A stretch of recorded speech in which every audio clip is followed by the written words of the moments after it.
Hello, I'm Meghan Schiller from KDKA-TV News, and this is your KDKA News Now update. I've got your top headlines and the latest weather. Vice President Kamala Harris was in Pittsburgh this afternoon announcing a major investment to replace lead pipes. KDKA political editor John Delano was with her and has more on the visit.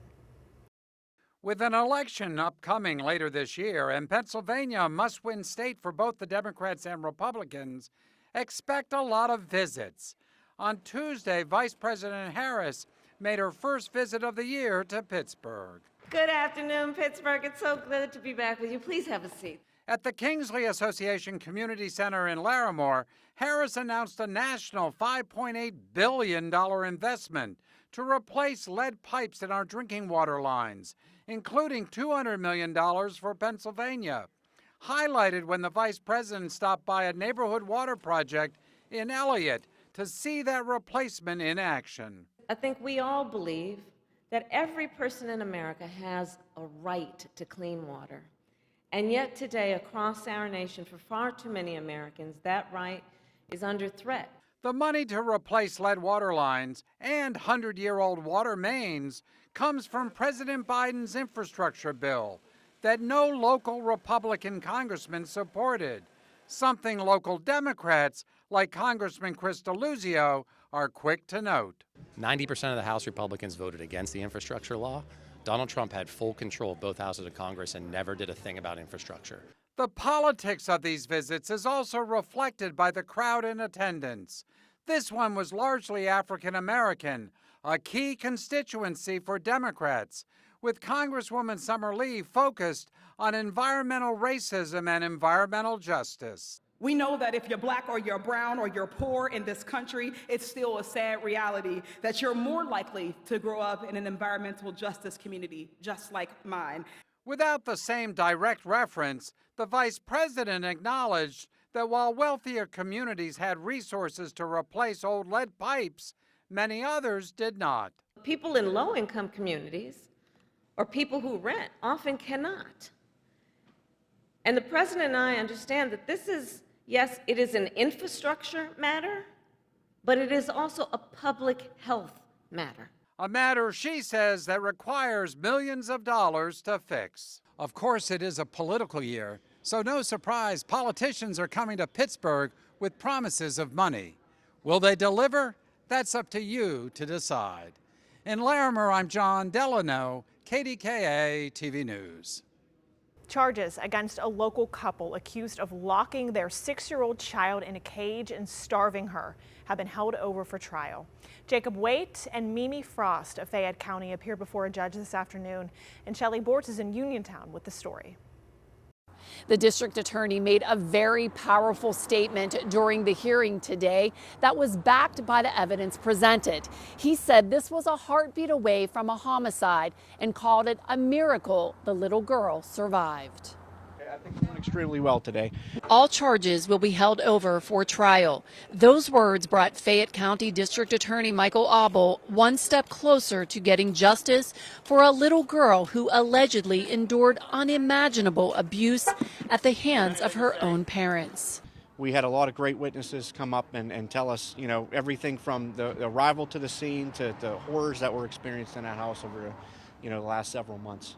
Jacob Waite and Mimi Frost of Brownsville will now have to answer for the crimes they're charged with in front of a jury of their own peers.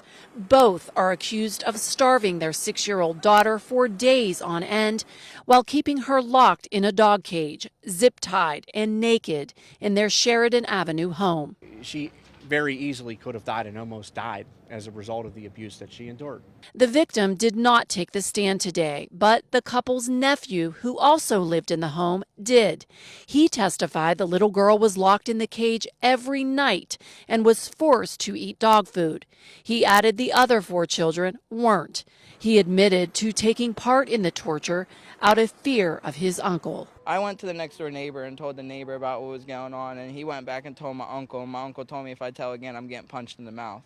So if I didn't know who else to tell, because if I told someone else, I was scared I was going to get hit, so I didn't tell anyone else until I was alone with the CYS worker. Before being taken back to the county jail, we asked the couple if they had anything to say. Mimi Frost did not answer. As for Jacob Waite, He only had one thing to say. Because I love my kids. I always will. The DA says this is an ongoing investigation. Additional charges, he says, may be considered depending on what the investigation reveals further. In Uniontown, Shelley Boards, KDKA-TV News. And now here's First Alert meteorologist Ray Petlin with a look at your weather.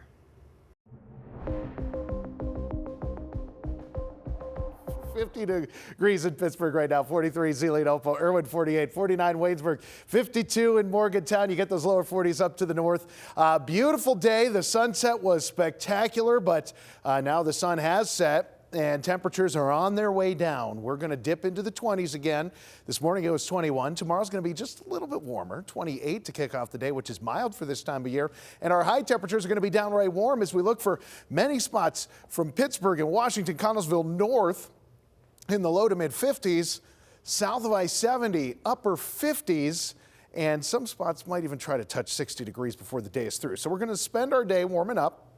By noon, we're talking mid 40s, low to mid 50s for the remainder of the afternoon. So this is going to be another stunning day with sunshine and just a couple clouds mixed in. And just know there's not going to be a shortage of warm weather. While we might have a couple cooler days sprinkled in there, it looks like we're going to go right through the first week of March with well warmer than average temperatures. And actually, in the next week, we only have one day colder than average, and that's coming up on Saturday. We do have some moisture building in. That'll come with our warm temperatures, especially Thursday, Friday. So just know, after tomorrow and a stunning day with sunshine again, we're going to see some moisture building in, initially in the form of clouds. So late tomorrow, we'll start to build in those clouds. And at the start of Thursday morning, in the Thursday morning commute, we're going to see that rain moving in. So rain showers taking over, and this is going to come in a couple waves. The second big wave Thursday evening. This is going to last into early Friday. And from there, our temperatures are going to take just a little bit of a drop. We'll dip into the upper 30s, I think, by the time we hit Saturday for an afternoon high. But from there, we're going to warm right back up. So it's just a brief period in time where those temperatures cool off. Tonight, upper 20s.